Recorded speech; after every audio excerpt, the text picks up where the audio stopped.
Tu restes là, mon grand, je vais visiter la cathédrale, d'accord? Pas de bêtises, hein? Wow. Bah dis donc, il est moche ton dessin. Bah ça va, hein, on fait ce qu'on peut. Bah tu peux pas grand-chose. Et c'est qui le grand type là-bas avec son sapot? C'est le grand Saint Romain, le saint patron de la ville de Rouen. On ne t'a jamais raconté son histoire. Bien sûr, comme toutes légendes, il en existe plusieurs versions. Une légende? Comme avec les chevaliers, les dragons, les princesses et tout ça? Oui, presque. Cette histoire remonte à loin, loin, loin. Tu sais, Saint Romain a vraiment existé. Il y a plus de 1300 ans. 1300 ans. Mais c'est presque aussi vieux que toi. Bon, tu me laisses raconter? À cette époque, nous dit la légende, un terrible malheur planait sur la ville de Rouen. Et Romain, il était vraiment habillé comme la statue? Oui, pour habiller un évêque, il te faut un évêque, une aube, son étole, sa chape, une mitre, et puis une crosse. Mais non, pas une crosse de hockey. Ah, c'est mieux. Je peux raconter maintenant? À cette époque, donc, un terrible malheur planait sur la ville de Rouen.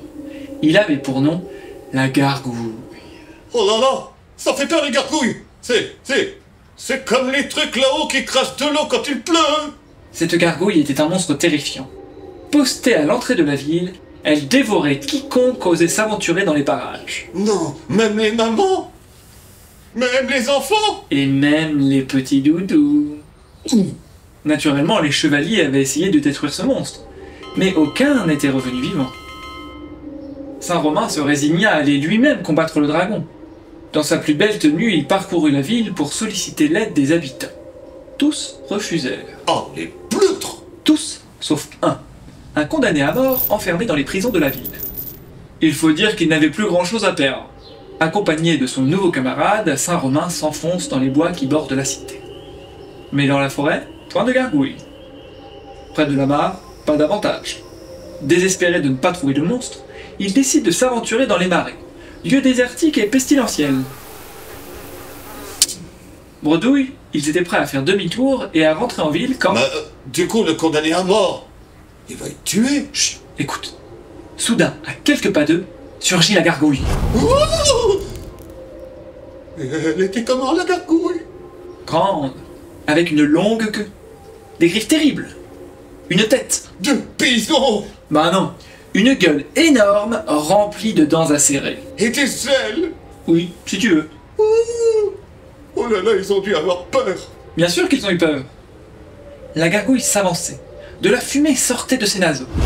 Et alors qu'elle s'apprêtait à les avaler tout cru, Saint Romain fit le signe de la croix, et la bête s'arrêta brusquement. Juste avec le signe de croix? Oui, c'était une histoire pour les petits chrétiens du Moyen-Âge. Bon, et la gargouille alors, qu'est-ce qu'ils en ont fait? Ils l'ont tuée? Eh bien non. Il fallait prouver qu'ils l'avaient vaincue et la ramener en ville. Mais comment ils ont fait? Ils n'avaient pas pris de corde. Saint Romain a retiré son étole et le prisonnier l'a passé autour du cou de la gargouille. Et qu'est-ce qu'on en a fait de la gargouille une fois rentrée en ville? Selon la légende, on l'a brûlée.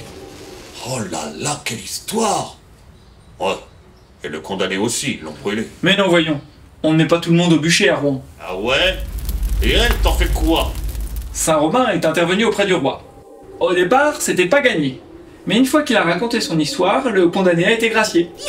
Ah bah voilà, il y a une justice. Et on se souvient de Saint Romain pour une autre raison aussi. La foire, la foire, la foire! Ouais!